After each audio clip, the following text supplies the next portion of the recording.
Friend's house, worship here for 60 years, with thanksgiving, joy and sorrow, memories abound.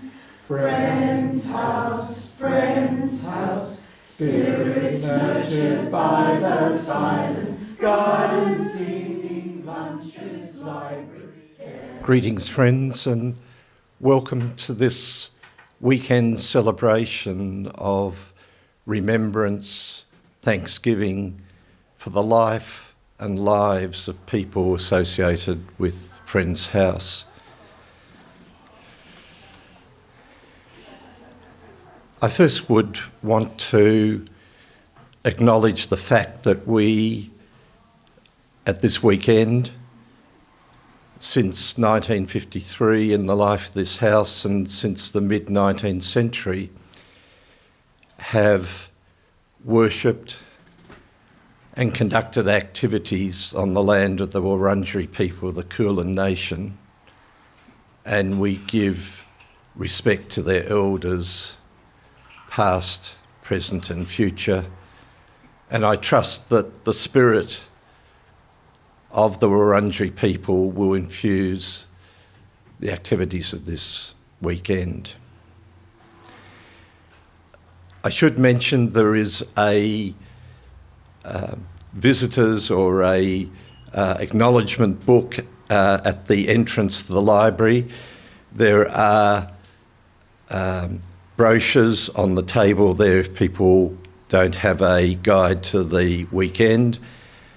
And there is a ongoing historical display, which is in the room just down the corridor and around there. And I'd like to particularly acknowledge the work that Dorothy Benyei and Jim Palmer and others have given to putting that comprehensive display together. Now, as you'll know from your program, today's activities begin with a scene-setting introduction by Charles Stevenson, and then they'll be followed by a series of remembrances and reflections on people who have had a particular impact upon the life of this meeting.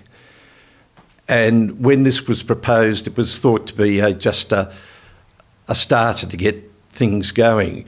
We have had this rolling cavalcade of people who want to be remembered, and therefore we come up against the most precious non-renewable resource we have, that of time. And I don't want to be interventionist, friends, but if things go too long, I will have to gently intervene on that. So the first part of these proceedings is the historical introduction by Charles Stevenson, and Charles will be known particularly to older friends of this meeting. Charles is one of our two premier Quaker historians, the late Bill Oates and Charles, but on reflection there is actually four, because Bill Oates's activities were really Bill and Marjorie Oates, and I know Charles would be the first to acknowledge that his endeavours have been supported and animated by his dear late departed wife, about whom he has written a wonderful and beautiful memoir. So Charles has written on Quakers Australia-wide with unhurried pace, about Quakers in South Australia, the millionth snowflake. He's contributed many articles to historical journals and a whole series of historical vignettes in the newsletter of the South Australian Northern Territory Regional Meeting, Walking Cheerfully, of which he's had a long association, including as editor. And it was with great pleasure that I welcome you, Charles. Thank you very much for that introduction, indeed, Alan. And I must say how pleased I am to be again amongst friends in Melbourne. I always feel at home when I come to this meeting, which is where I began my association with Friends. I want to talk about give a quick overview of the history of Friends in Victoria, and everything seemed to happen in Melbourne because it was the very far bigger meeting than any other meeting in the Southern Hemisphere. But my interest in the history of Friends in Victoria began when I borrowed a book out of the library here called The Centenary History of Quakers in Australia. And I hadn't been coming along very long, but I took it home, and being a teenager, as teenagers are wont to do, I spent the whole morning in bed, enthralled by reading all the story about Quakers. And so later, when I actually made a study of it, the first thing I found was something astonishing. There was a blue receipt, and it was dated, I forget the exact date, but it was 1846, Melbourne, New South Wales. And I thought, that's odd. But then, of course, Melbourne was part of New South Wales until separation in 1851. But to see it written down was far more striking than just knowing. And indeed, Melbourne was. And the member for Port Phillip in the New South Wales Parliament was a Quaker, an extraordinary man, Joseph Phelps Robinson. And it was a great loss to Australia when he died at the age of 33 of scarlet fever. And to my mind, he would have been a very good antidote to the Reverend Dr. John Dunmore Lang, who I found rather a critical individual. The receipt was something very vital to Friends. It was acknowledging that Friends could have a burial place, and wherever they went, it was terribly important for Friends to find their own burial ground, because our dear friends the Anglicans, who we get on very well with these days, would not allow Quakers to be buried in public cemeteries in consecrated ground. And so it was for the Howard and Bakewell families that it said that a portion of the cemetery on Flagstaff Hill was granted, bounded on the north by the Jewish cemetery and on the south by the Aboriginal burial ground. And that was given to Friends, and but it was the bodies were resumed in 1877 when they made it into the Victoria market. Oh, good. Yes, well, that's somewhere there is the. Yes, you can see there the Society of Friends burial ground, and I don't know where the others are. Yes. Aboriginals next to them and Jews at the top. Oh, good. Yes. It's on the other side of that wall that you might have read about. Anyway, the Howards and the Bakewells were very, very interesting people. They came from Nottingham Monthly Meeting, and the Bakewells settled on the River Plenty, and Richard Howard settled on the Yarra River, where Fairfield, the suburb of Fairfield, now stands. And he was very interesting. He wrote the first book about life in Australia, really, which he called Australia, History, Descriptive and Statistic. That's the short title, because in those days it went on. But it was a very important description of early life in Australia, and particularly in Port Phillip. I just have one lovely quotation. He's very quotable, but he left Port Phillip in 1844 to return to England, and this is why he wrote, "Thou poor, pitiful, careworn, fly-bitten, flood-persecuted, grasshopper-devoured Australian farmer, what dost thou do in this country? Thou art neither sanctioned by governments, nor heaven permitted. Away with thee from this land. His brother, William Howard, who came out later, wrote a very important book, probably the most important one, about the gold rush period, called Land, Labour and Gold. And in fact, William Howard's son was very important in Australian history because it was he, Alfred Howard, who was sent to bring back the bodies of Burke and Wills. And he also was one of the very first Europeans to make a serious study of the First Nations people. And if you go to Bright, which of course is named after a Quaker as well, John Bright, you find that the reserve is called the Howard Reserve, and that was named in honour of the Alfred Howard. Now, having said all that, there was a friend who came to Victoria early in 1836, and he came from Pontefract Monthly Meeting in Yorkshire. His name was David Steed. I think that's how you pronounce it. And he drew lots with John Batman. John Batman got the Yarra, and David Steed got the Moorabool. Is that how you say it? The Moorabool, Geelong. And so there should be a... Oh, there he is there. Yes. David Steed. So he was really the first member of the Society of Friends in Victoria. Now,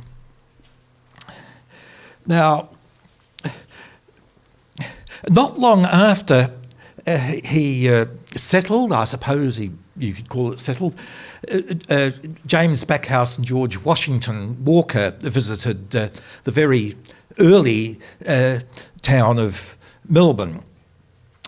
And soon after, before a meeting for worship, a regular meeting was established, there were quite a number of other friends in Melbourne, and one was Jonathan Benyei and his wife Sophia Weir, and I think the Weir is still one of the big stockbroking firms in Melbourne. And also there was another interesting man, Joseph Raleigh.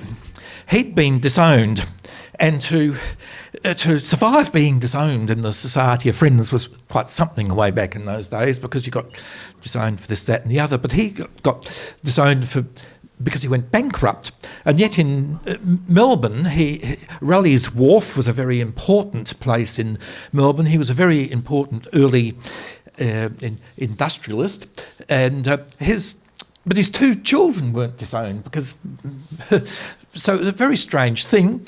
And his two sisters came out, Sarah and Rachel Raleigh, and they were really one of the first backbone people of the Society of Friends in Victoria. And one other friend that before a meeting was established was William Overton, and he was jailed for a month. He got a month because apparently he put up the wages of his employees. That's what happened to him. Anyway, the actual meeting can be said to date from the 27th of 7th month, to use Quaker wording, 1843. And that was when regular meetings for worship were established in the Little Burke Street home of Edward and Deborah Sayce. And I have a lovely little quotation. Thus, their house became in some measure a centre to which both resident and passing friends were accustomed to look. For to all who bore the name or could claim connection with the society, Edward and Deborah Sayce were ever ready to extend a hearty welcome. So we should have Edward Sayce. Oh, that's Howard, Richard Howard. He came out. Oh, that's Edward Sayce, and he was a very important person. He seemed to be a man of great wisdom. He was sent up to Sydney on occasion because there was a little bit of trouble in Sydney with, I must say, the a great-grandfather of Jenny Madeline. And he was an interesting man, but there's all sorts of funny things that happened in Sydney. And Alfred Sayce, and also I must mention Samuel Isaac Levitt. Also, they both went together, and Samuel Levitt was the clerk at the meeting from 1855 to 1867, I think. He was a watchmaker, a clockmaker in Punt Road. One night, they'd been to a meeting, I think it was in 1878, and they were on their way home, and Alfred Sayce turned to talk to his wife in the buggy next to him, and she wasn't there. And so they stopped the buggy, and they found her. They think she had fainted, and she actually fell out of the buggy, and they found her in the gutter in Russell Street, and that was the end of her. A very, very sad thing, but that's what happened in the Sayce family. On the very first occasion I ever came to a Quaker meeting, I met the two granddaughters of Edward and Deborah Sayce, and they were sitting just here actually, and I was sitting over there. I can remember it very clearly. And after the meeting, Indiana Allen, that was the granddaughter, spoke to me, and I found her a very gracious and unforgettable person. And Indiana Allen was also the clerk of the meeting right throughout the First World War and right throughout the Second World War. And I think she was a very able and a very interesting person. But if I can return to the gold rushes, it's astonishing, but it was really a meeting of young friends and young men friends, very, very few women friends. And I'm talking about 400 young Quaker men, or some weren't young, but most of them were, who came out to Victoria because of the gold rushes. Sarah and Rachel Raleigh and the Sayces were a little bit worried about some of them. They were a little bit wayward from the restraints of a Quaker education and so on. But on the whole, they were very good people indeed. Most of them went up country. They came out for travel, for a bit of adventure. Many of them returned home. So health reasons was another. But some of them remained in Melbourne, and that's why it became such a huge meeting as far as Quaker numbers are concerned. And they were very interesting people. There was William Robinson. He became the managing director of the State Savings Bank. There was Alfred Bussell Clemes, for 44 years the Shire Secretary of Stawell. And I must say there was another Clemes, Thomas Clemes, who was a hatter in Swanson Street, and some people might remember his granddaughter too, Isabel Mann, who used to come to meeting here. In 1861, something important happened, and that was London Yearly Meeting decided to officially recognise the meetings in Hobart Town, Adelaide and Melbourne. And it had all sorts of implications. Most important one was that you no longer had to maintain your membership in your home meeting in England. You could now actually transfer it to a recognised meeting. Melbourne, in its turn, declined to recognise the Van Diemen's Land Yearly Meeting. They said that the people in Tasmania had no right to set up a superior meeting that would be more important than the Melbourne one. But the upshot of that was rather interesting, because both Hobart and Melbourne set up a sort of mini yearly meeting, which they called the annual meeting. And in the Melbourne annual meeting was a week-long event when they had what they called sittings for the whole week. The many friends from the country could come down to Melbourne, and also intercolonial friends could come. Then we come to 1901, when friends met for the second intercolonial conference, also in Melbourne, and that was because at the time of the setting up of the Australian Federal Parliament. And it was at that conference that Friends decided that they would set up in Australia a general meeting with the status of a quarterly meeting of London Yearly Meeting, and we remained a general meeting until 1964, when Australia became its own separate yearly meeting. Yeah, so that was as early as 1872. Well, that's very timely, because I wanted to talk about, now we come to 1909, and that was the Defence Act, the Australian Defence Act, and it meant that there was going to be drill, military drill, for all boys 15 years and older. Well, Friends opposed this bill. Friends in England gave them great support, and Joseph Rowntree had a lot to do with that, and you might know that you might know about the Joseph Rowntree Charitable Trust that still exists in England and does tremendous work even today. And he sent out a couple of young friends, John Percy Fletcher and others, to campaign against the compulsory military training of youths, and in fact they set up an organisation called the Australian Freedom League with John Hills, I think might have been the founder, in Adelaide. But in Melbourne, J.B. Howie and his brother Charles Howie, and people here probably knew J.B. Howie's daughter Edith Bryce, and also there was the Frederick and Susanna Roberts, who were very involved in that.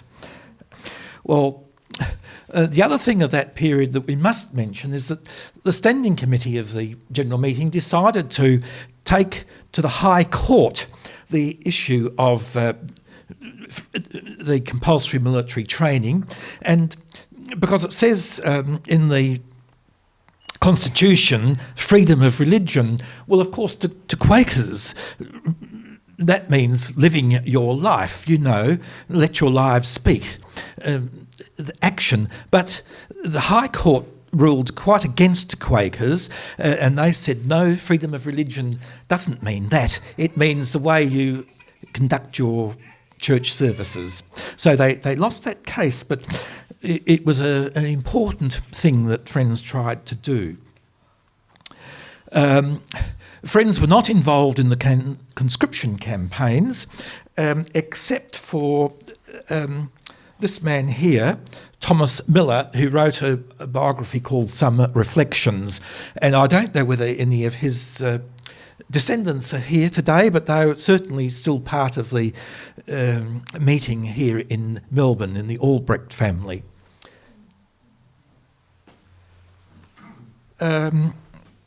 I just want to mention too that the Queen Victoria Hospital for Women, some women friends were involved in that, and that was an important thing for women to be treated properly as women in hospital. And Eleanor Birchall, who was a member of this meeting, was for 25 years the treasurer of that hospital, and Georgiana Cruikshank also gave valuable service. They were both members. If we come now to just after the First World War, and there was a very important committee called the Friends War Victims Relief Committee, and comparable to Oxfam today, and I think it was one of the biggest things that Friends perhaps have ever done in Australia. They organised tons of money, food and clothing to go to the starving people of Central Europe, and there should be a picture of that here.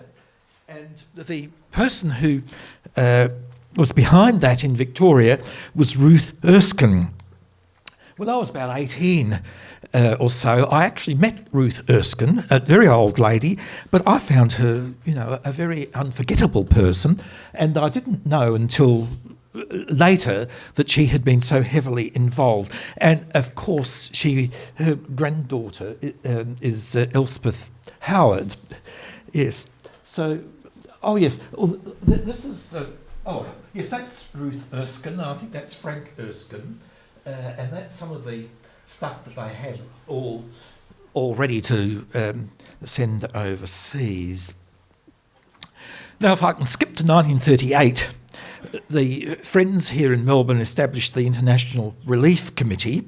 That was also to help Central European. That's Margaret Pearce, and that was the 1938 business, and they all also sent a lot of clothing off, especially to Shanghai as well, where a lot of Jewish people had fled to, and also White Russians. But detectives attended the meetings of that committee in the meeting house when it began. It shows you what the feeling was like. Now, I'd like to finish what I'm saying today about talking about two Adelaide friends, but in actual fact, it has a lot to do with Melbourne friends, and like most of us, ordinary people who wouldn't necessarily be mentioned in a brief thing like this. They, Dr. Sophie and her husband, Dr. Alfred, had to get out of Germany. They escaped, and because of Jewish connections, and they came to live in Jollymont. That's Sophie Simons, and Dr. Alfred got a job cleaning windows, and some man came along the street and spent a long time looking at Dr. Alfred and called out to him and said, "You don't look like the sort of person who is used to this sort of job." And he said, "Look, I'd like you to come along to our monthly or weekly meetings that we have in Russell Street for refugees," and left him a piece of paper. Sophie never knew who it was, but it was some member of the meeting, and so they went along, and that's Dr. Alfred Simons. And at that meeting, somebody else said to them, "Well, look, I think you really, there's a lot of ill feeling about Germany. I think I've got an orchard and chicken farm at Sylvan, and you could go and look after that." And so they did.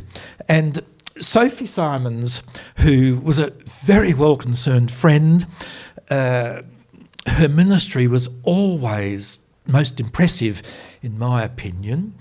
And they got they were South Australian government accepted them, whereas the Victorian one wouldn't, to practice as medical doctors, and so Sophie Simons, a very highly respected friend, had to walk 7 miles every Friday, she told me, all the way from Sylvan to report herself at the Lilydale police station as an enemy alien.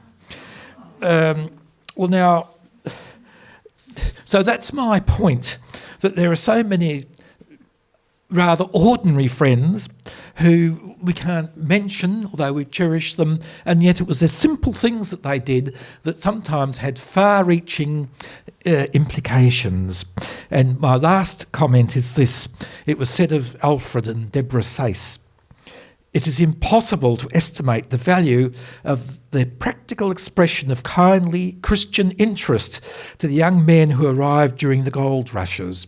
And I think the same thing could be said about every other generation of friends who have lived in Victoria, that it's impossible to estimate the value of what they achieved." They responded to the problems of their era, of their generation, just the same as we today follow the light as we see it. And we can only do exactly the same today as all those friends of the past. Elspeth, could you come up and talk about Kenneth and Gladys Bottomley? Friends, we wish to honour the inspiring legacy left by Kenneth Bottomley to friends worshipping at Friends' House and to the wider Quaker community. Kenneth Bottomley and his wife Gladys and their daughter Anne migrated to Australia from England in 1949. The family soon established close links with Melbourne Monthly Meeting, and in 1951 Kenneth was appointed clerk, a position he held until 1957. When the Russell Street Meeting House was sold in 1953, Kenneth and Gladys became wardens of the new centre in Orrong Road. Here, amongst other commitments, Kenneth began a Woodbrook study course. This had wide influence in making friends' ways and beliefs better understood. Friends who remember Kenneth as clerk and warden recall his sharp intellect and quick mind. He seemed always to be aware, long before anyone else, as to where an argument or discussion was leading. People came to him for advice and were never disappointed in the help. His innate knowledge of practical affairs gave them strength. In Kenneth, there was a deep sense of where the guidance was to be found. When he was asked how friends could assist with housing for elderly friends and others, he listened carefully. A committee was called to discern the way forward. Kenneth, who was not convinced at first of the rightness of its discernment, was so moved in the silent searching for God's will that he became sure that its discernment was in right ordering. Subsequently, he became an ardent supporter of the building of Friends' Home Flats behind this meeting house and remained on its committee for more than 20 years. This sensitivity to guidance also led him to believe that Friends' concerns have always sprung from individual Quakers becoming aware, through the spirit within, of needs to be met by their personal actions. Could I call Barry and Diana to speak about Ludwig and Olive Hirschfeld-Mack, please?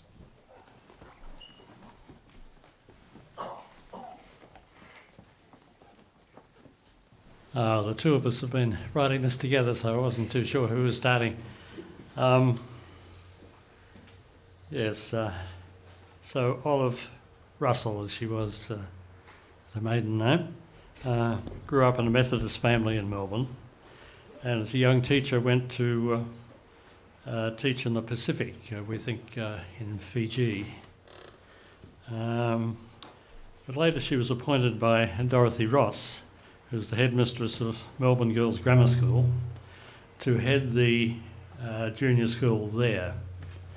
They were both far-sighted educators and with a very student-centred approach.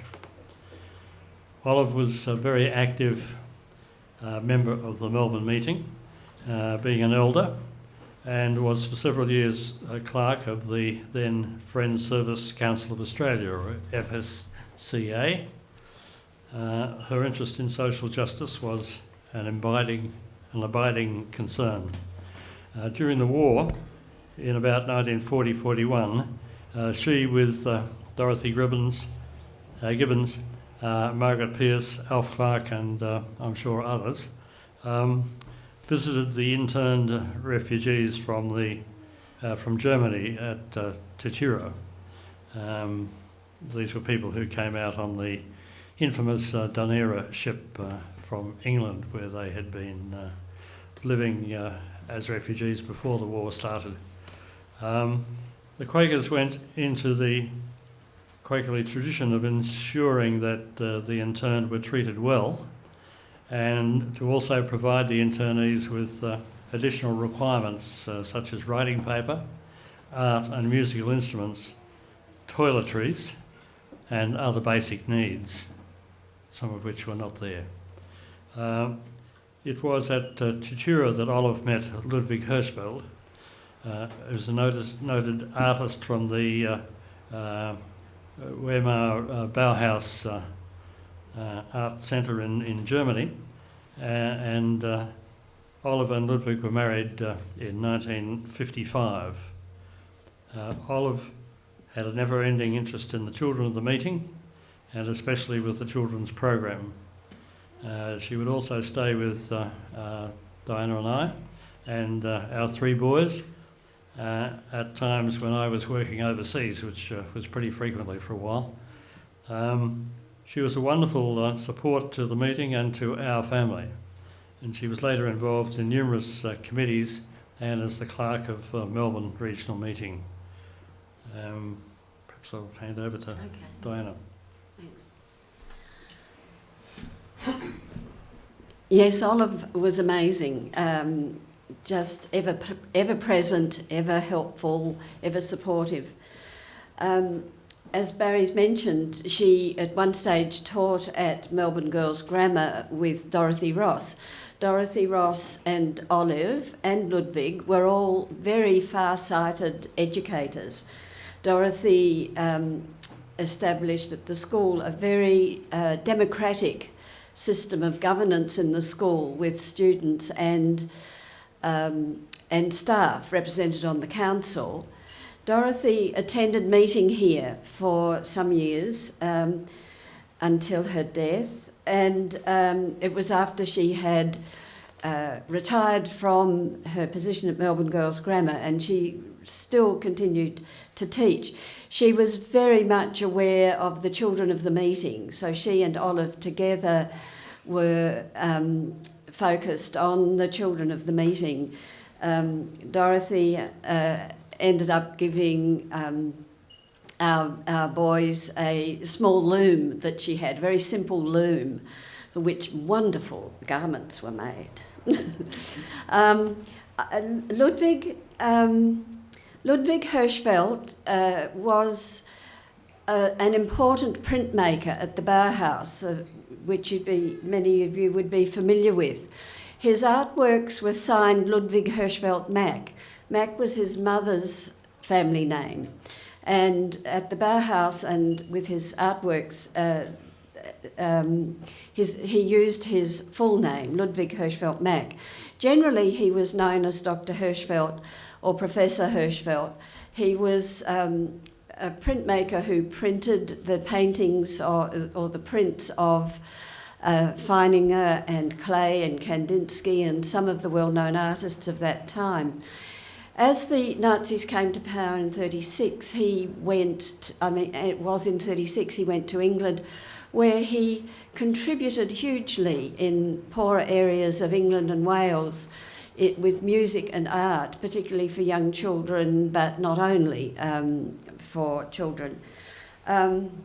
He was particularly known for his light studies, and light and colour and music together, inventing instruments which are at the Percy Grainger Museum here in Melbourne.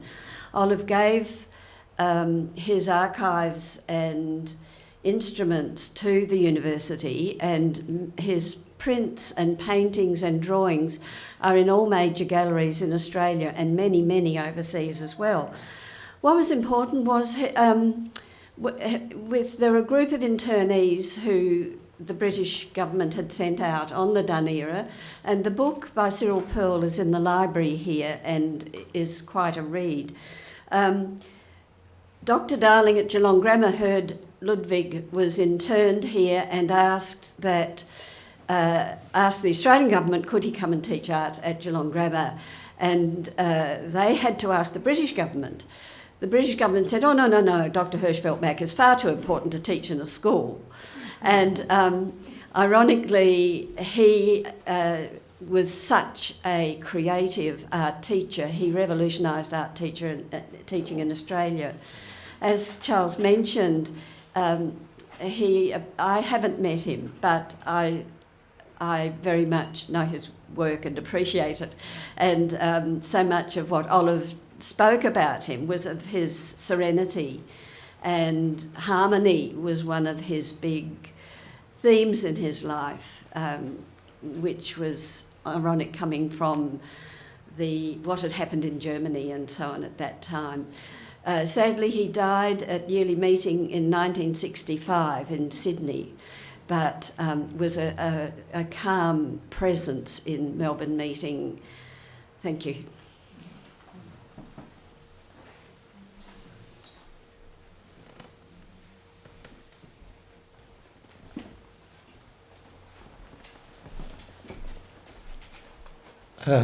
Next I'll call Cate McMahon on Alf and Corona Clarke.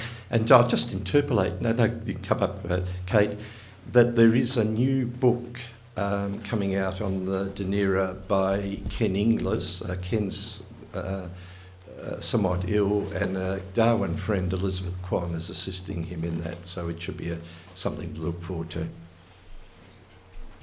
I first met Corona and Alf Clarke in the 1980s when I first came to meeting here, and they were of course getting on in years by then. But I understood very soon what significant members of this meeting they had been. Alf had been born in 1906 and come from quite a modest, rather poor family in Sydney, a Christian family. He had left school at 14 because of his family circumstances, wasn't allowed to matriculate, and worked in a number of different jobs. Later in his 20s he was admitted to university and went on to get a degree and enter a career of teaching, which he continued all his life. He became rather unhappy in the 1930s with the impending war. He didn't like his church, what they were saying to him, and he sought out the Quakers, and he came because of his interest in and his passion about peace and peace work. He came into membership in 1939, and that was really what he was thinking was the peace issues. One of the things that he really enjoyed was living in the community house in Brunswick. It was the centre of the peace work here in Melbourne at that time, and there were many conscientious objectors, as he was, refugees, and as others have mentioned before me, they were helping the internees. He made visits with Margaret Pearce to Tatura and Hay, where many of the Dunera boys were, and others have mentioned about that work, so I won't say any more about that. It was in 1942 that he met his wife Corona. Corona had been born into a family in South Australia. They come from German origins. She was fourth in a family of 6 that were very interested in education, but Corona was born with a sight impairment, and that meant that she, although she matriculated, or whatever the term was then, she was not able to take up a career in education. But she was accepted for nursing, and she became a nurse and then a midwife. And later, in about 1942, I believe it was, she came to Melbourne to complete a qualification in dietetics. And it was here that she met Margaret Pearce, and Margaret Pearce brought her here to meeting, and she met Alf here that day. And some weeks went by, and Corona herself was very passionate about peace. And they met at a pacifist conference in Berwick a few months later, and then started their friendship and later their marriage. They were married in the meeting house at Russell Street in July 1945, and it was the last wedding, Dorothy tells me, that happened at Russell Street. They settled in Blackburn, quite close to where I live. They raised 2 sons, and they were very central figures in the meeting here. Alf had 2 periods as clerk. He looked after the historical records. He was treasurer at the time of the sale of Russell Street, I believe. Is that correct? My information tells me that's right. And he was also a marriage celebrant. So they were very central figures here in the meeting and raising their children. Alf died unexpectedly. He'd been flying over in a small plane over Lake Eyre, and he died at the airport, I believe. in 1989. Corona after that, we used to bring both of them to meeting, John and I, but Corona after that moved into Strathdon Hostel, and I became with Dorothy, we really cared for Corona. We used to visit her every week, sometimes twice a week, and I really got to know Corona. It was hard because she's a very shy person, but I felt really privileged to, in that time, to be able to become quite close to her. She was deeply spiritual. She'd been a talented potter and she loved her garden. Towards the end, she completely lost her sight. She was, I think you called it legally blind, or not quite sure what the term was. She also lost her hearing, but she accepted it with such grace that it was quite humbling for me, and I feel very grateful for the time that I was able to spend with Corona at the end of her life. Thank you. I didn't know Bob Merkins. Bob died in 1979, and I came to Melbourne in 1983. But Dorothy always talked about her and Bob being a team. So I read something about Bob. Thanks. And I really think that Dorothy and Bob were a team. They certainly had a great commitment to peace. They met each other in London and found Quakers in London in the late 1930s. And it was because of their commitment to peace. They both joined the Peace Union. Bob was a conscientious objector during the Second World War. Conscientious objectors were not well treated by society. They were seen to be cowards, seen to not be carrying their weight, and Bob rather suffered. Bob had trained as a carpenter and later became a builder. Yes, friends, Bob the Builder. They came to Australia in 1950, and Bob continued his building, and his testimony talks about him building commercial buildings like post offices and banks and so on. Bob was on the Friends Home committee right from the beginning of that committee, and having a builder on that committee must have been really useful. He didn't do the building, but I'm sure he oversaw a lot of it. And we've Elspeth spoke about her Friends Home with the Bottomleys, and I'll come back to Friends Home at the end. Dorothy Merkins. The thing I remember about Dorothy was her voice. She often ministered in meeting. Her voice was kind of grating. It wasn't soft or pleasant, but her diction was fantastic. Dorothy learned hundreds of poems by heart and would recite them. Dorothy rang into talkback radio with her poems, always about peace. Well, she did have an interest in UFOs as well, a fascination in UFOs, but Dorothy was a fabulous worker for peace. She wrote endless letters to newspapers and often got them published. One of her concerns was the police blue ribbon concern, and I seem to remember she'd written so many letters and raised so much money, she had a personal visit from the police commissioner. This was our Dorothy, this little old lady with the grasping voice who'd learnt all these poems and would recite poems about peace at an appropriate time. So that's how I remember our Dorothy Merkins. She was old, she was frail, but she was an activist. And she was able to do the things she was able to do with her telephone and her pen. Can I just get someone to click next at the top of the screen there, and this is Dorothy. Someone? There's a next at the top right-hand corner. Thanks, Fran. That's it.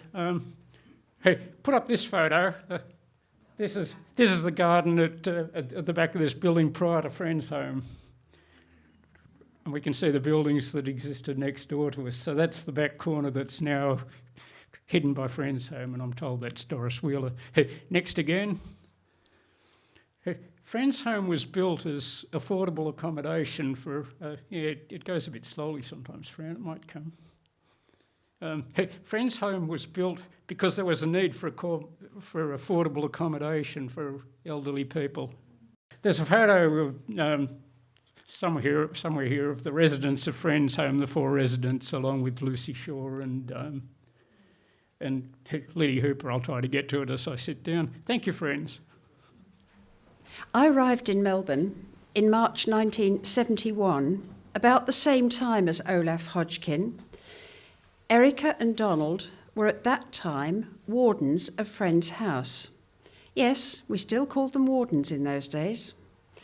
Donald was also our first Australia yearly meeting secretary, and I may remember being somewhat taken aback at the tiny little office he used, out of the back door, past the outdoor toilet, to what is now the storeroom. I suspect in Donald's lifetime he worked in many less hospitable places. Used to wearing Indian clothes on his many long walks across India, while in Melbourne he stuck to a suit and tie most of the time, which even in the 70s in Melbourne was a little formal. I was new to the country and new to living without my extended family. Erika quickly filled the role of substitute mother. In my naivety at the time, I didn't realise I wasn't the only one. I think many people whose lives she touched felt the same. While Donald beavered away in his little office, working not only as yearly meeting secretary, but also on his many peace projects and keeping up with happenings in his beloved India, where he not only spent much of his life, but eventually died in India's skies in a plane crash in 1972. Olaf lived with them in Friends House, and I frequented Friends House, especially while we lived in a rented house in Burwood. Erika was mother not only to me, but to the entire meeting. She cooked, vegetarian of course, and cared for each person who came through the doors of the meeting. I remember her saying one day when someone offered to pop out and get some more milk, "No, I'd like to do that, please. It's the only chance I have of getting out for a breath of fresh air and a change of scenery." She rarely left her post as our hostess and carer. I also well remember the sewing circle she initiated, where we got together making quilts out of offcuts and filled them with old nylon tights and stockings. For some reason, one of the memories that has stuck about those working bees is Edith Williams, Ruth Albrecht's mother. Ruth was up there at one stage recently. Sitting on the bench out there in the social room with my youngest daughter Kirsty, aged about 18 months, on her knee. They loved each other. After Donald died, at one stage, their son Brian also came to live at Friends House, and he re-landscaped Friends House garden while he was here, assiduously continuing to work in the garden and keeping it in beautiful abundance. The whole meeting missed Erika when she decided to move to Perth to be nearer her family, especially Robert, a cabinet maker in Perth.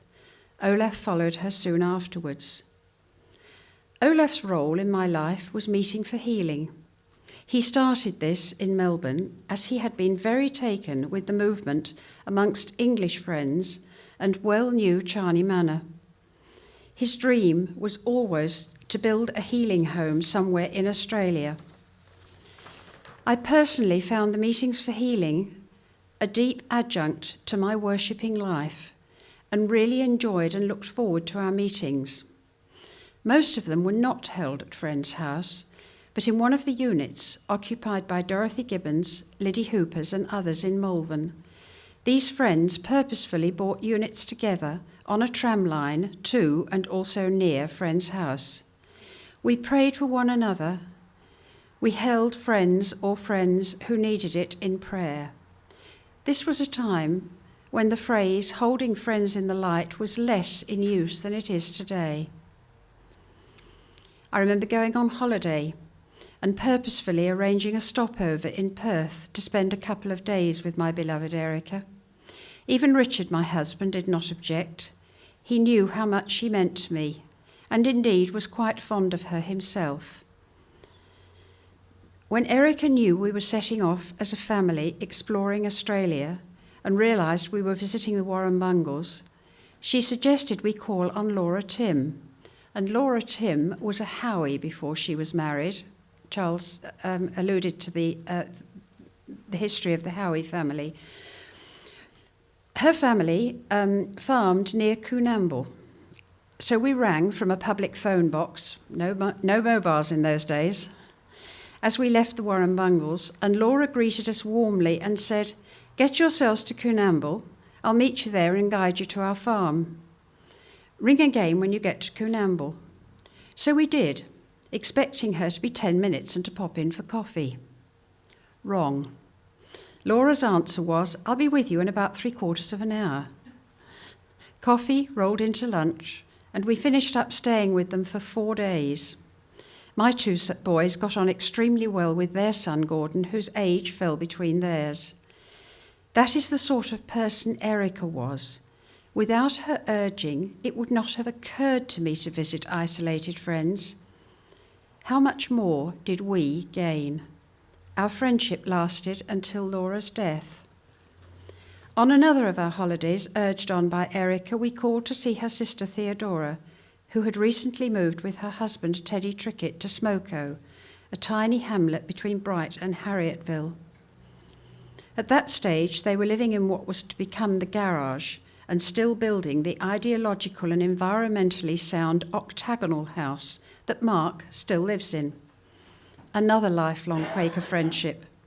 I shall never forget my last visit to Theodora, that's Erika's sister, when she was on her deathbed. I was privileged to try my hand at being a hospice nurse that visit. My mum, Ruth Albrecht, was a kind, generous, creative, as many of you have seen her paintings would testify, resourceful and independent.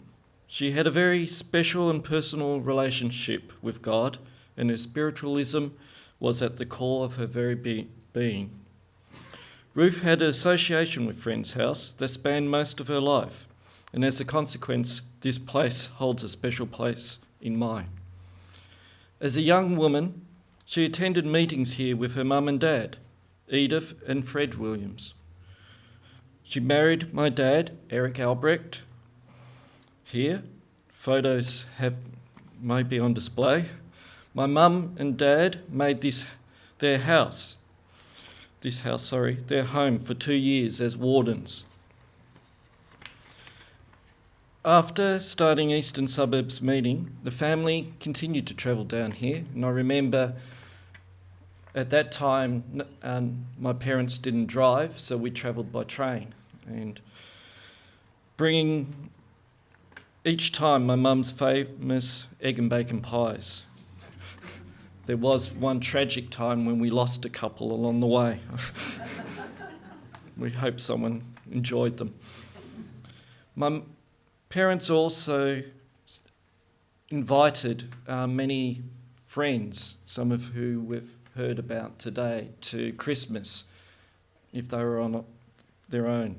They celebrated their 40th wedding anniversary here, and we celebrated my mum's life here after her passing.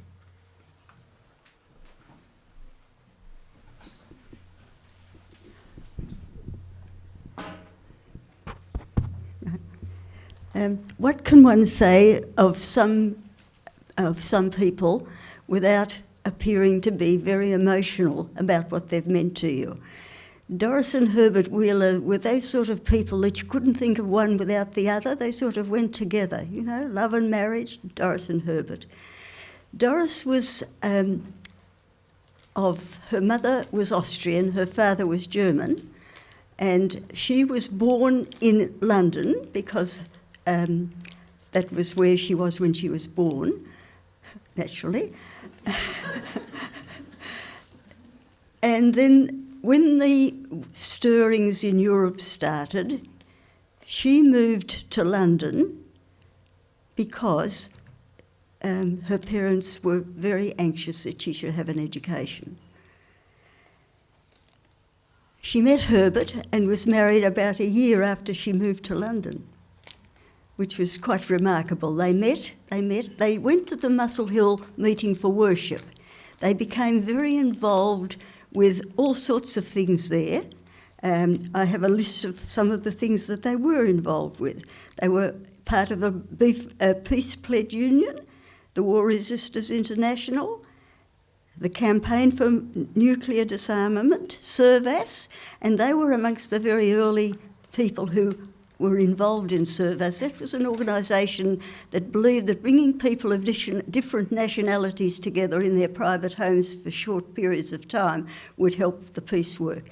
And their home, right from the very beginning of their time together, was an open house for people from all over the world, especially young people. They were very fond of young people. Now, just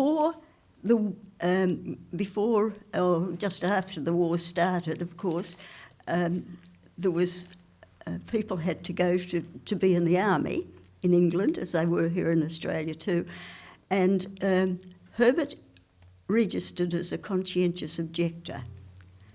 He had a very, very hard time because he was pretty outspoken, as some of us know very well.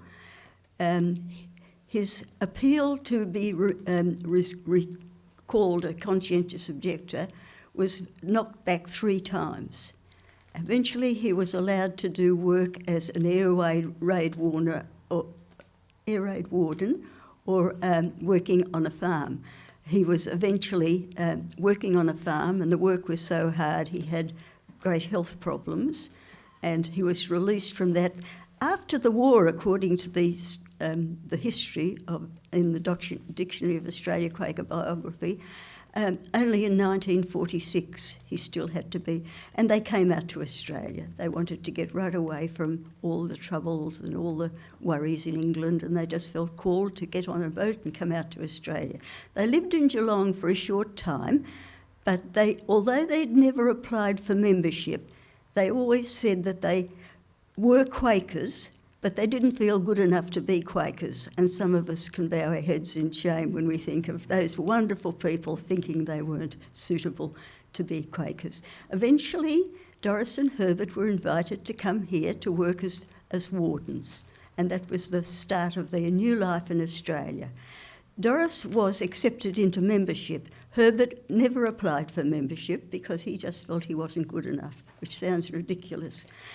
The greatest things I have ever heard of Doris and Herbert while they were wardens, not only their friendship to everyone, but their support of conscientious objectors at the time of the Vietnam War.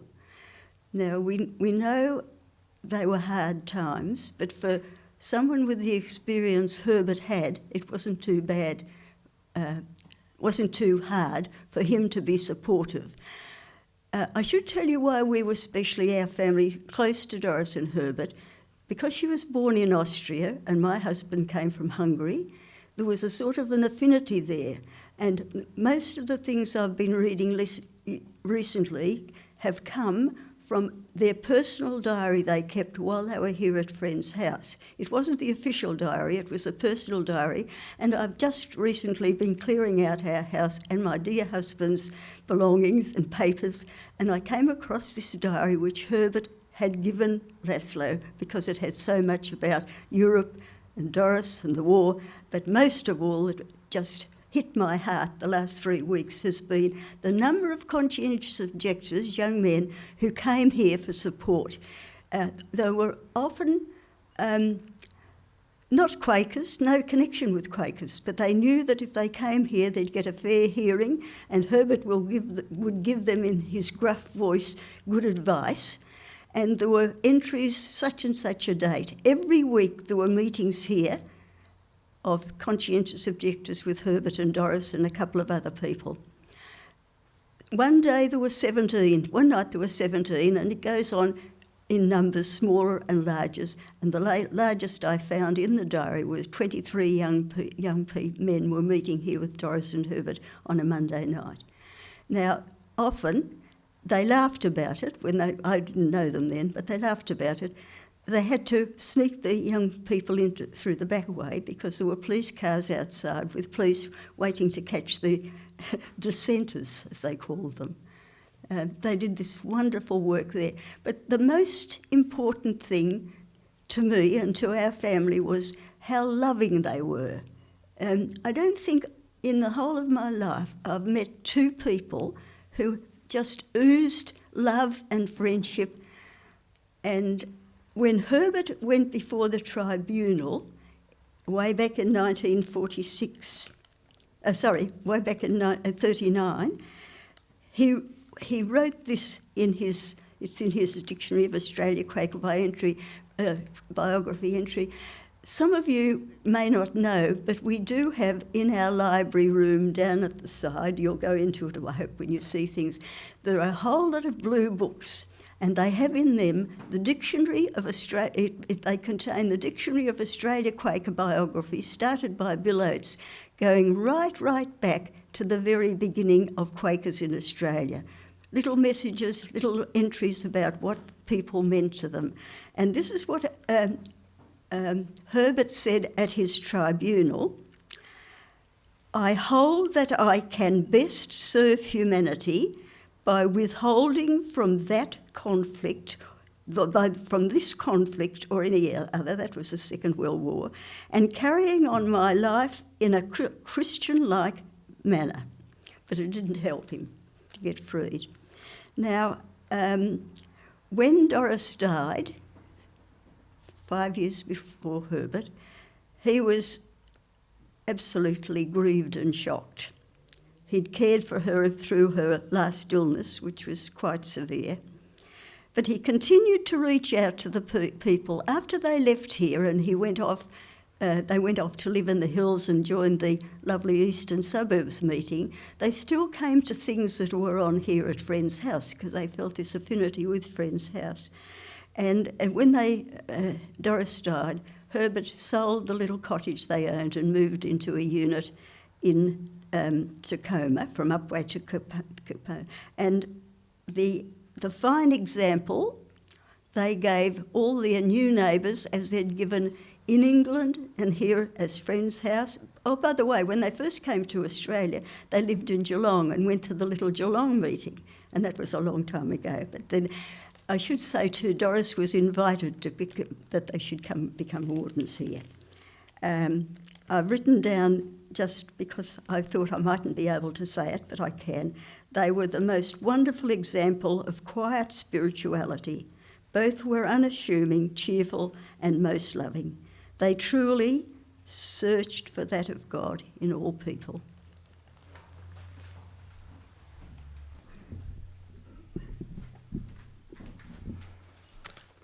Hello. I'm speaking today in remembrance of my father, Jim Newell. You will all be familiar with the words of the Quaker peace testimony. That spirit of Christ by which we are guided is not changeable, so as once to command us from a thing as evil, and again to move us unto it.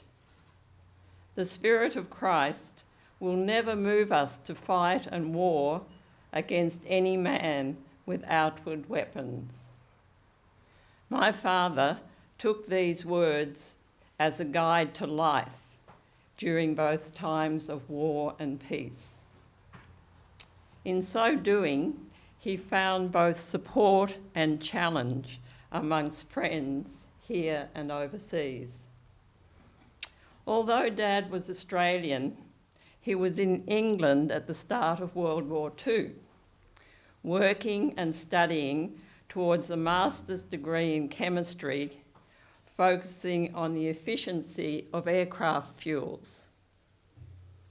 Even though his work would have exempted him from military service, he resigned from his job and registered as a conscientious objector. He then made contact with a pacifist community where he met my mother, Evelyn Parker, a Quaker and Peace Pledge Union member from Northern England.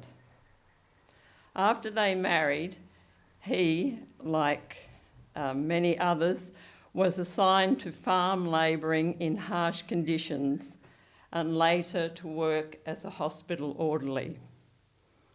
He also maintained his outspoken opposition to the war and got himself thrown out of an Air Force base on one occasion when he rose in the canteen and denounced the bombing of Germany. Back in Australia after the war, Dad became an attender at Victoria Regional Meeting, where Mum transferred her membership. My siblings and I were all welcomed into the meeting as child members. Later, Mum resigned her membership of the meeting to become a Catholic. The end of the war, however, did not mean the end of Dad's searching for a way to live out his commitment to peace and social justice. Despite his university qualifications, he embraced a life of voluntary poverty for himself and his family. This included working in various labouring jobs and inviting the needy to live in our home. This was particularly hard on Mum and my older sister Ursula. In addition, he participated in the life of Victoria Regional Meeting, was active with the Federal Pacifist Council and in various community projects. But despite it all, Dad remained a strong and loving presence in our family. Throughout this period, Dad and all of our family received support and friendship from this meeting, especially from the Walker family and the Bell family. I think we'll hear later about Albert and Marjorie, and the Bells were, Margaret Bell was the daughter of Hirschfeld-Mack. Friends also actively challenged Dad as to whether the pursuit of his beliefs was at too great a cost to his family. And I mention particularly Olive Hirschfeld and her conversations with Dad. I guess through her loving care of the children's meeting of which we were part, she was no doubt aware of some of the cost of Dad's beliefs on his family. Through this support and challenge, Dad eventually concluded that it would be acceptable to his conscience to work as a soil surveyor on a modest wage for the Department of Agriculture, a role he continued to his retirement. He also continued his peace activities, including as Victoria Regional Meeting representative on the Vietnam Moratorium Committee.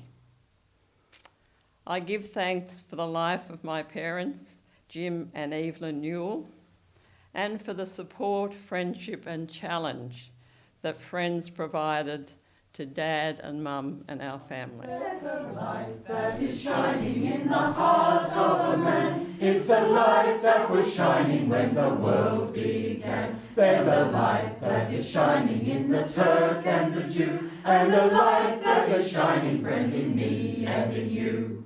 Walk in the light wherever you may be. Walk in the light wherever you may be. In my old leather breeches and my shaggy, shaggy locks, I am walking in the glory of the light, said Fox. With a book and a steeple, with a bell and a key, they would ride it forever, but they can't, said he. Oh, the book, it will perish and the steeple will fall, but the light will be shining at the end of it all. Walk in the light wherever you may be. Walk in the light wherever you may be. In my old leather breeches and my shaggy, shaggy locks, I am walking in the glory of the light, said Fox.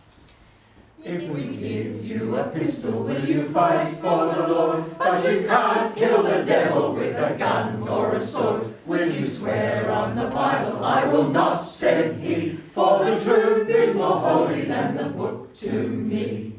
Walk in the light wherever you may be. Walk in the light wherever you may be. In my old leather breeches and my shaggy, shaggy locks, I am walking in the glory of the light, said Fox. There's an ocean of darkness and I drown in the night, till I come through the darkness to the ocean of light. For the light is forever and the light it is free, and I walk in the glory of the light, said he. Walk in the light wherever you may be. Walk in the light wherever you may be. In my old leather breeches and my shaggy, shaggy locks, I am walking in the glory of the light, said Fox. Walk in the light wherever you may be. Walk in the light wherever you may be. In my old leather breeches and my shaggy, shaggy locks, I am walking in the glory of the light, said Fox. Well, we sit down and then maybe you don't have to sit down. Now to the person I am to speak about. Rachel Mary Kelly. Rachel Mary Kelly and her sister Lucy Peel, through their mother, were descendants of Elizabeth Fry and could trace their family history back to Edward I. Their father, his parents and siblings were among the first Friends to settle in Melbourne in the mid-1840s. Rachel was an inspiration to me because of her dedication to the cause of healing. She was a foundation member of the Friends Fellowship of Healing in Australia, begun by Olive Hodgkin in 1971 in Melbourne, and was the first convener of the Melbourne group for a period of 9 years.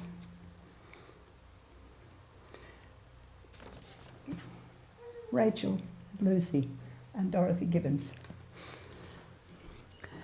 Rachel experienced illnesses and troubles in her own life and prayed earnestly for those who were also ill.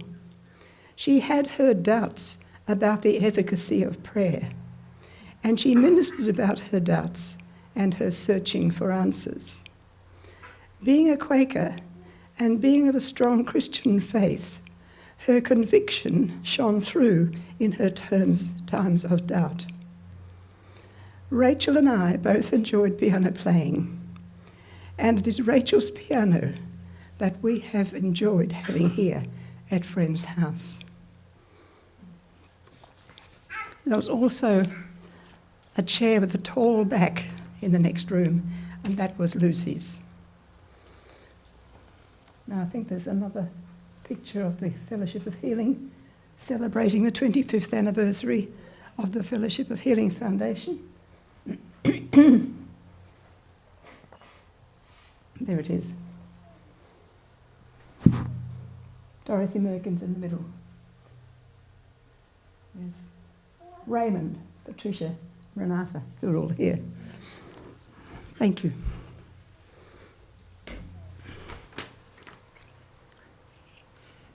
I have remembered to bring my notes, but not my glasses.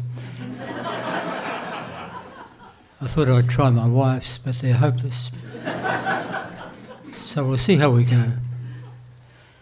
So this is a tribute to Norman Perry and a celebration of his life. And I'm speaking, as I can see, mostly to people who don't know him, probably many who have never heard of him. Norman was born in England, and although from a working-class family, he obtained his degree from the Bristol University with the help of a scholarship, like many of us do. He was a conscientious objector during the Second World War, and that is very important, really, for his later time that he spent at Friends' House. Later he migrated to Victoria, where Monash University appointed Norman as its first secretary of the council. and he worked at this with great integrity and support for the students. In England, Norman had been a lay preacher within the Congregational Church, and I know very little about it. I think that each congregation was independent of other congregations, and they didn't have any central government. So a lot of ability to change. He appreciated the work of Quakers for Peace, and in 1978, at the age of 66, he began his long attendance at Friends' House.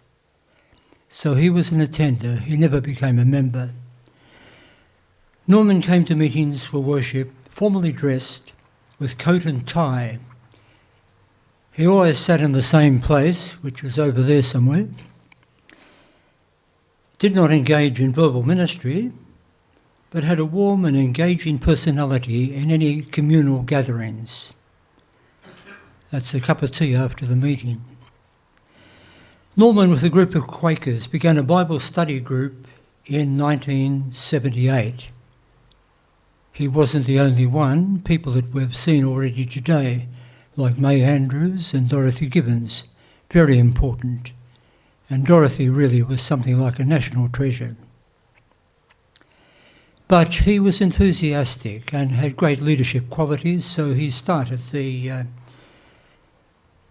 meeting. Now, we held a fortnightly study meeting at May Andrews' place in Melbourne, and we've just heard about May.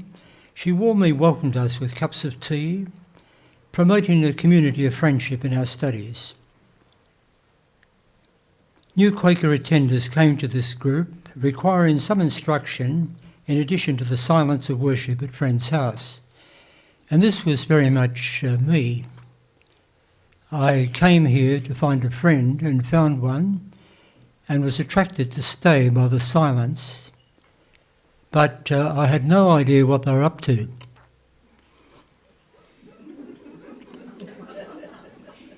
I mean, I knew that they didn't have any what would we say, dogmas, creeds, or vestments for worship, and I wondered how they got away with it.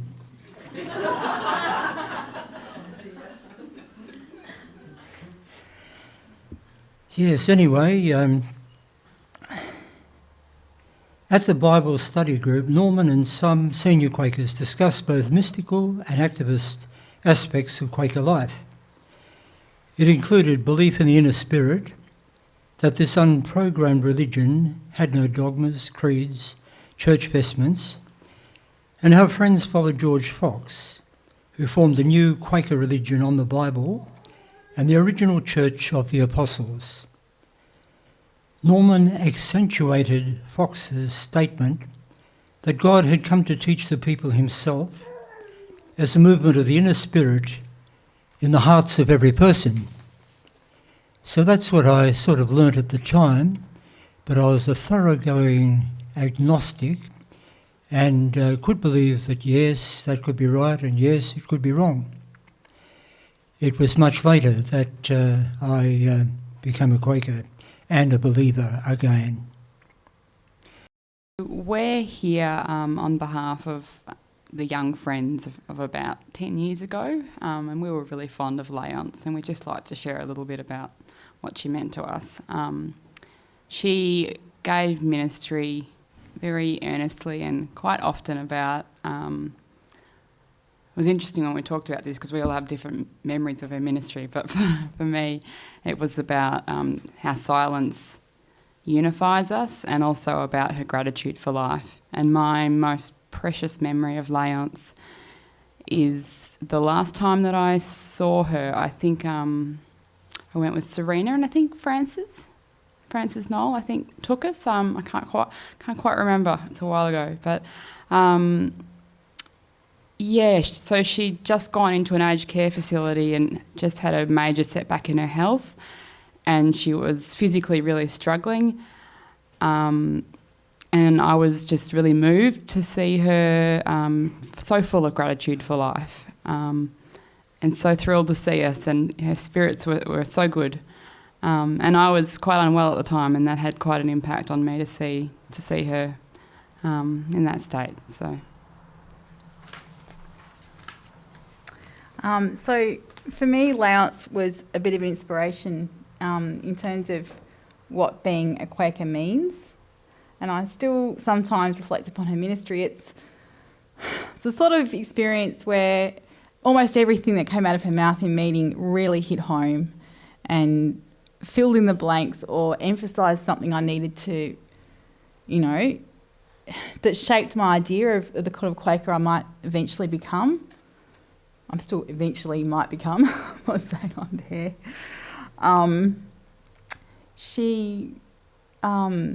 Her interest in Jungian psychology enabled her to draw from wisdom from more than one culture, and she seemed to consider words and ideas to be of most value when they translated well into living through the spirit, which reinforces for me the Quaker approach to scripture.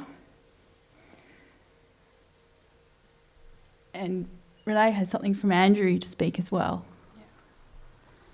So Andrew is just on a plane back from Bali, and he wanted me to share this. Leonce had the enthusiasm of youth right into her 90s and was fascinated by what connects us all. And as far as I could tell, she was very open to who or what God really was. I seem to remember she often talked about a universal force that connects us all, or words to that effect. She did the I Ching with me one time, which I found fascinating. Just like to hand over to Leonce's daughter. It's really lovely that you're here.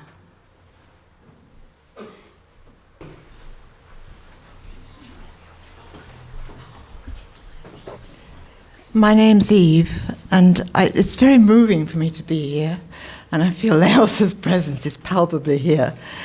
I first came to Quakers as a child because Leonce was introduced to Quakers through a milkman who was a conscientious objector.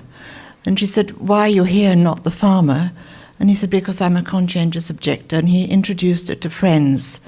And so we then went to Bradford meeting in Yorkshire. And Leonce became a very, very active Quaker in Bradford, in Yorkshire, giving public lectures on every aspect of Quakerism to the community.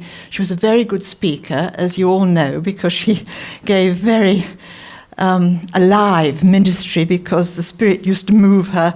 She had enormous energy, which went on right till her 90s, when people were terrified when she drove out into the street, which was... Anyway, she in fact, I'm 7 years older now than when Leonce was when she came to Melbourne. And the Quakers and Friends House here were her family, because she only came to me and all of you. And so you were very, very important, and she learnt how to drive here from Beaumaris every Sunday, and it was part of her most important part of life. Just to fill you in terms of her Quaker life in Yorkshire and then in Cumberland, because then the family moved to Keswick in Cumberland when my father retired, although it was a holiday environment all through my childhood as well. She was an overseer, she was an elder, she went to Meeting for Sufferings regularly to London. She also was part of the Fellowship of Healing. She was very actively a member in all these spheres, and she also was someone who loved to write. So she had letters in the Friend or in the Friend's quarterly articles and so on. So I just want you to know how important you all are, and all were, in terms of embracing her coming alone to Australia when my father died to be with me, but you were really her spiritual home as well, and I certainly feel it for myself, so thank you.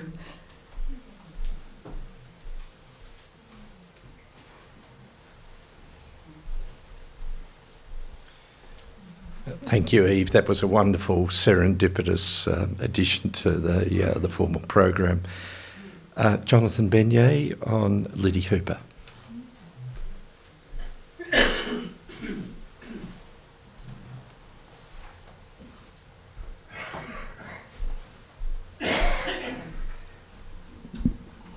Lydie Hooper was another one of these ordinary people who managed to nurture the extraordinary. Do justly, love mercy, and walk humbly with thy God. These are the words from the book of Micah, which were Lydie's last ministry. That was less than a fortnight before she died at the age of 103. Quiet, resolute, loving and wise, the words of Micah summed up Lydie's life of grace and goodness. She was born in Geneva in 1896, was educated in Zurich, and then at the age of 14 her family doctor suggested that she might benefit from some time in a warmer climate, and so in 1910 she left with her uncle and aunt for a year in Australia and ended up staying for 80. As a single woman, Lydie later adopted and fostered 2 girls. She had unusual strength and character, and her other interests included leading blind brownies, and actively she promoted Esperanto, refugee and peace concerns in particular. Lydie's first contact with Quakers was a peace meeting in 1952 as friends were about to move from the Russell Street Meeting House. Lydie attended the opening of this Friends Meeting House, and a year later she became a member, becoming a strong foundation of the meeting in 1954. Lydie was also instrumental in establishing the Friends Home units we've heard about. She was active in the Fellowship of Healing and was clerk of the meeting from 1958 to 1962. She was quietly indefatigable. She cared practically and spiritually for us all. At the age of 99, she conducted a mobility survey of the Glenferrie shopping precinct and spearheaded a campaign to improve catering and other conditions at her aged care hostel. Lydie's motorised scooter and her 5-kilometre Sunday journey have been immortalised in the sketchbook in Jan Goff's children's book, which is in the library here today. I'll remember her most for her encouragement of young people, her validation that everyone was worthy enough to apply for membership, and her steadfast spiritual presence, which still endures today.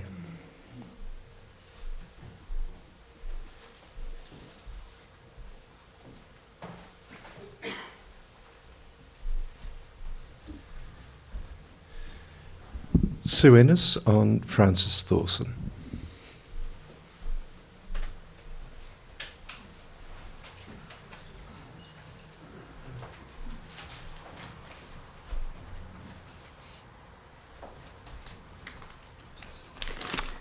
James has asked me to speak today on Frances, so I feel quite honoured. We give thanks for the life of Frances Thorson. Frances and James came to Friends when in England because of Frances's background in education. I've actually used, in This We Can Say, Frances was part of the group that did, the things that Australian Quakers believe. We did it at yearly meetings several years ago. It was interesting. I've sort of used that, we acknowledge, about Frances. It is important to acknowledge the life-giving relationship Frances and James had with Donald Groom, which was one reason for them coming to Melbourne and to this Quaker meeting. We also acknowledge throughout her life her deep love of her family, art and the aesthetic. Frances listened many people into being, both professionally and within Friends. Further, her ability to listen to the shadow allowed some to grow in understanding themselves and the spirit.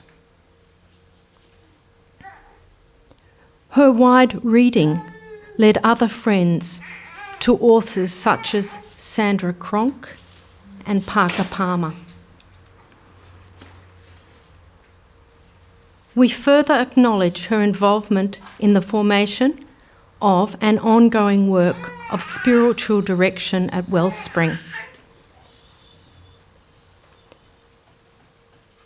Frances's professional skills as a psychotherapist enhanced Quakers, and a Quaker way of life enhanced her psychotherapy. I was saddened that Frances, as far as I know, was not invited to give a backhouse lecture on these learnings. It is important to acknowledge her concern since the 1970s for the inner life of Friends. Her dogged determination to pursue this concern, with the result being the Meeting for Learning, which started in the mid-90s, now a yearly meeting concern, which continues.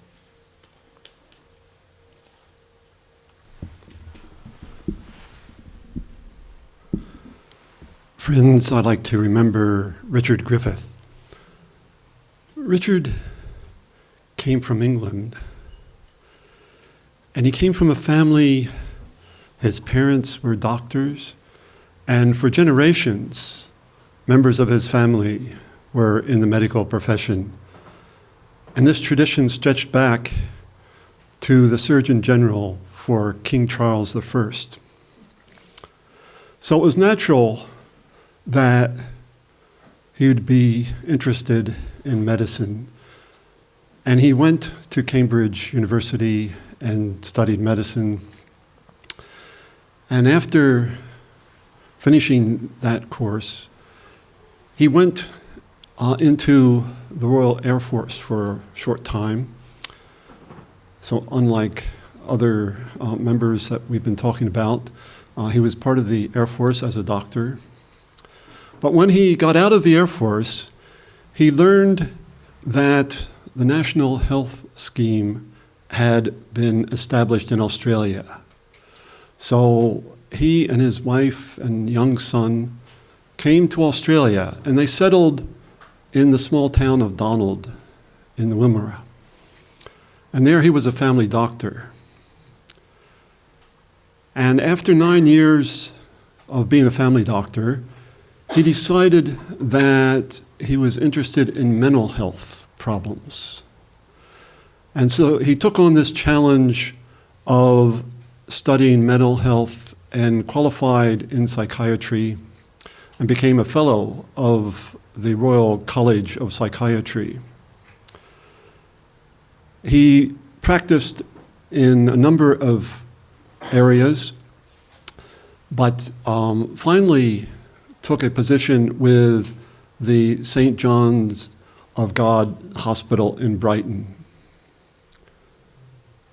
He became established as a leader in hypnotherapy, in Gestalt therapy, and was a very active member of the psychiatry profession.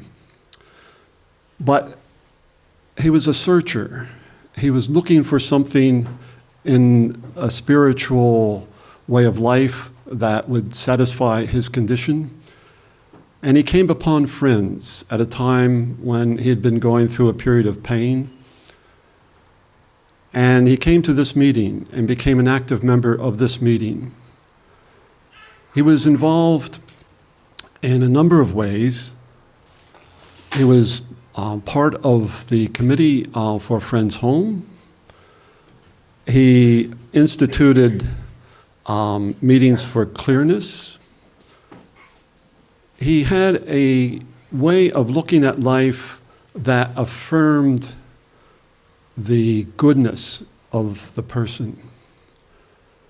And so his advice was sought by other friends to help them when they were in areas of difficulties, in areas of conflicts, in times of strife.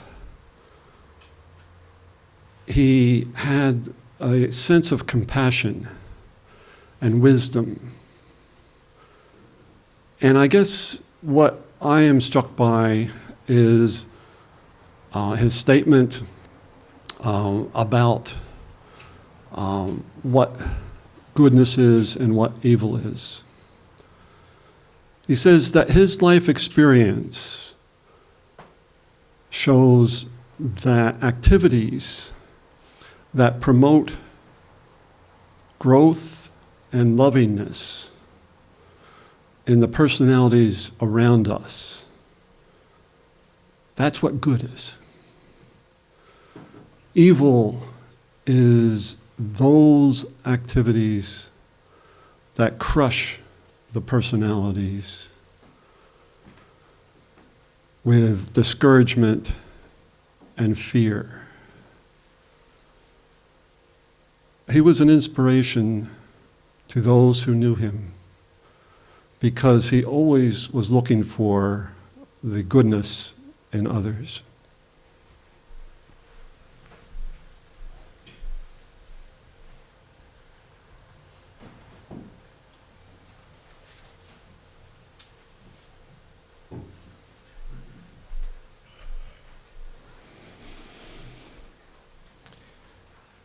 Friends, it's my great privilege to talk very about Herb Feith. Herb, like the other Herbert Wheeler, never took membership, though I believe around the time of his untimely death in 2001, that was a path he was thinking of. So while he never formally took membership, Herb was one of the most quintessentially Quakers that I have ever known. He lived in his marrow the Quaker testimonies. I first got to know him around about 1969 when I was doing a BA Hons thesis on non-violent action, and my friend Richard Tanter said, there's somebody you've got to meet. And so we have the University of the Third Age for people of my vintage now. Herb and Betty's home in Glen Iris was really the University of the First Age. I was a callow teenager, but he treated conversations if they were of real merit and worthy of attention. He lived voluntary simplicity, maybe not quite to the extent of Jim Newell, but he certainly embraced that. He was active in peace making efforts his entire life. At the age of 16, and this is somebody at the age of 7 who saw Kristallnacht. And as a refugee family, in 1945 he writes to the Melbourne Herald on the plight of the Germans and signs it Dinkum Aussie.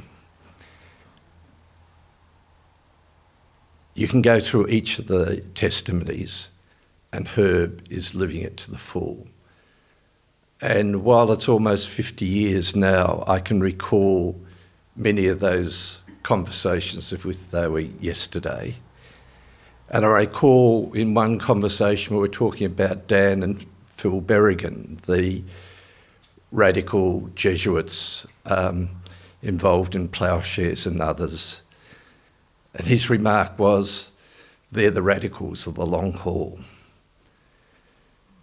But if anybody embodies that phrase, the radical of the long haul, it was Herb Feith. And I'm very privileged to have had his acquaintance. Bev Polzin on Elizabeth Walpole.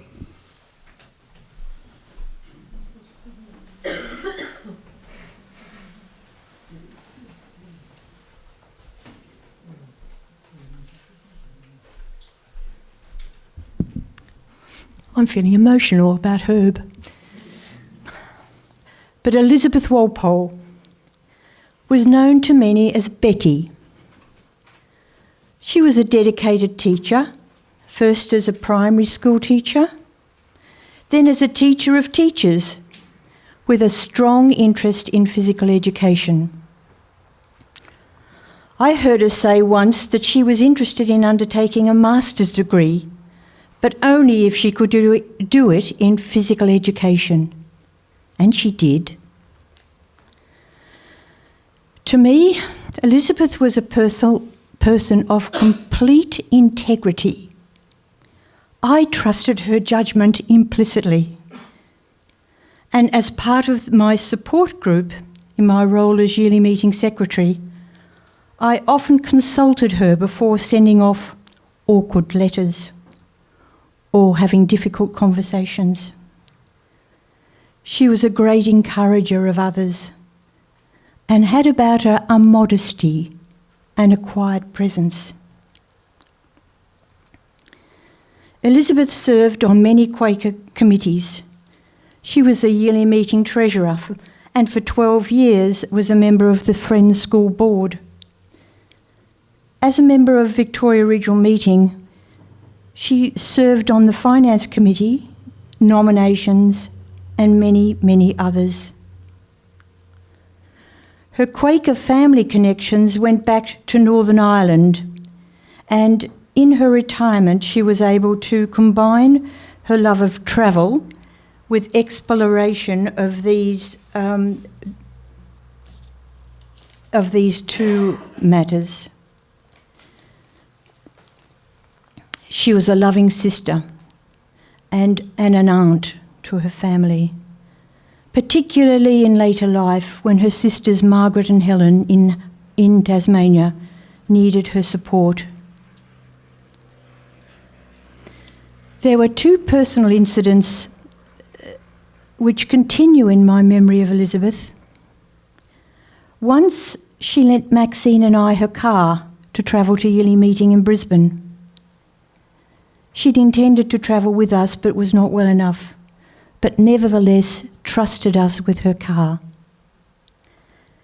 And on the last occasion I saw her, she was in a hospice and very near to her death.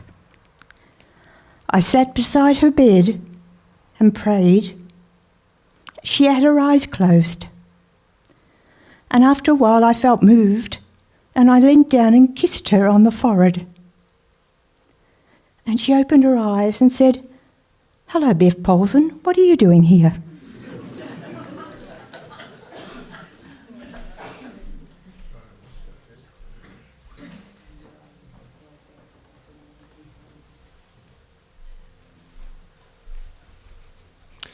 Dorothy Scott on Erika Wolf.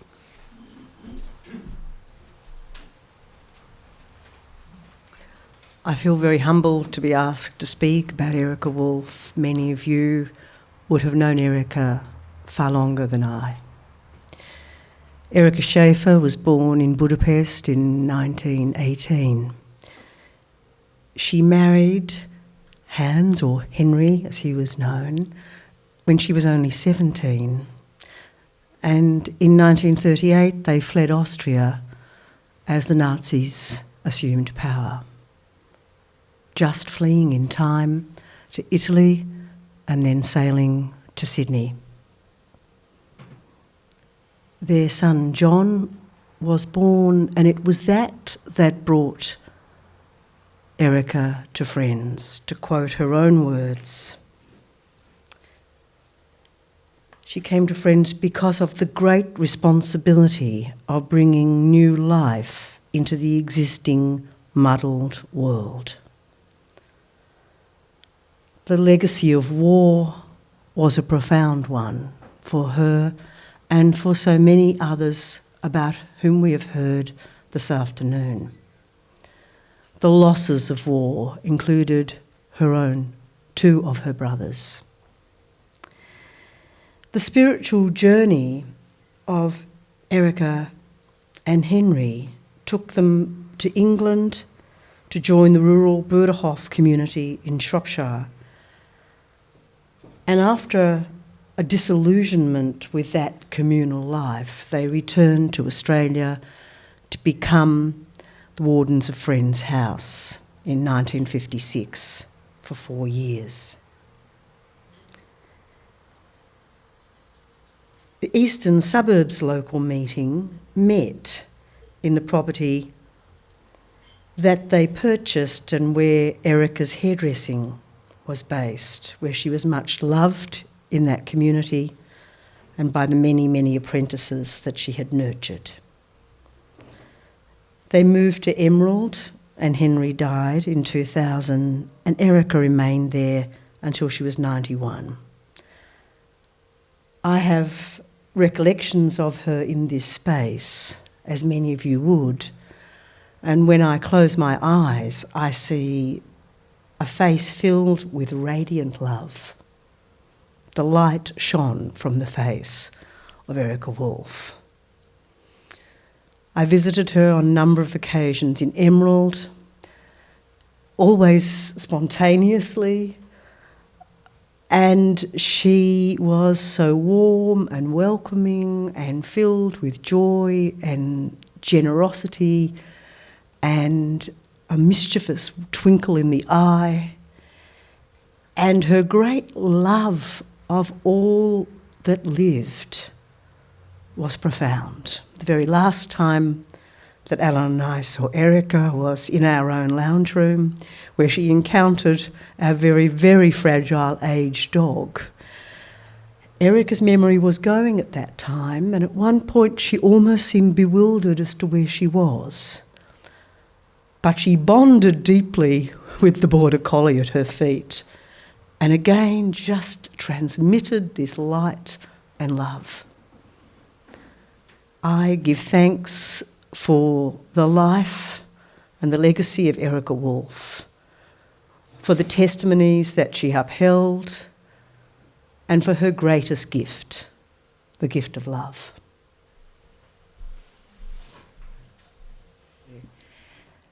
The group of us who have worked toward this weekend did so in the spirit of remembering those who've gone before, cherishing the living, and we hope preparing for those not yet born. So today has been very much giving thanks for the lives that have enriched our lives. And tomorrow we start with the historical display being open, with meeting for worship at 10:30. After that, hopefully another glorious day, and we'll be able to go through the garden and share memories about the specialness of the garden in this special place. Where there is hatred, let me bring your love. Where there is injury, your pardon, Lord. And where there's doubt, your faith in you. Make me a channel of your peace. Where there's despairing life, let me bring hope. Where there is darkness, only light. And where there's sadness, ever joy. Oh, Master, grant that I may never see so much to be consoled as to console, to be understood as to understand, to be loved as to love with all my soul. Make me a channel of your peace. It is in pardoning that we are pardoned, in giving of ourselves that we receive, and in dying that we're born to eternal life. We're now in the gardens of the meeting house, and this has been an effort of a number of friends over many years. There are a number of special plantings to Albert Brunning and to Joan Cook and others, and this has been the work that has been overseen in recent years by Margaret Corrick and a dedicated band of helpers who assisted her on the Tuesday.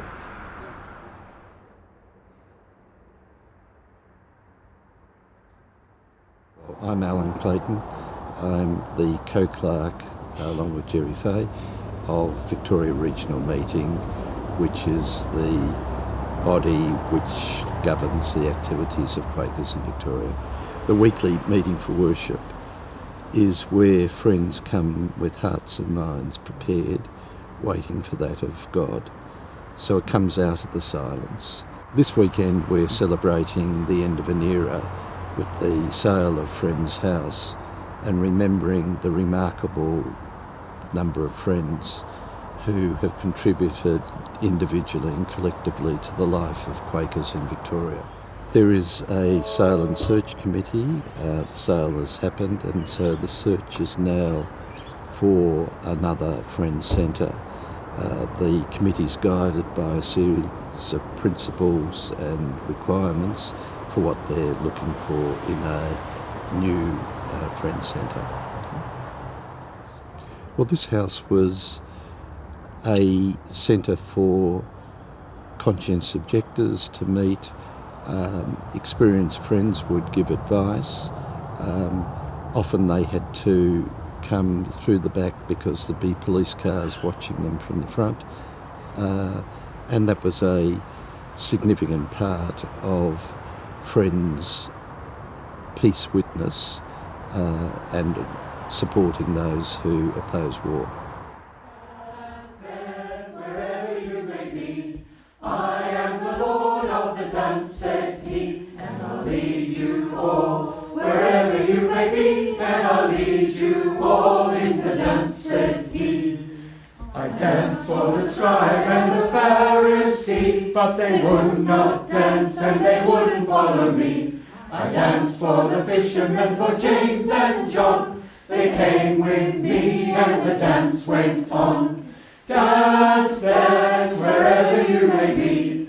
I am the Lord of the dance, said he, and I'll lead you all. Wherever you may be, and I'll lead you all in the dance, said he.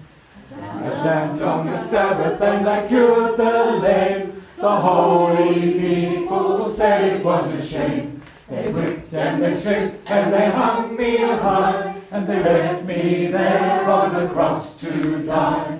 Dance, dance, wherever you may be.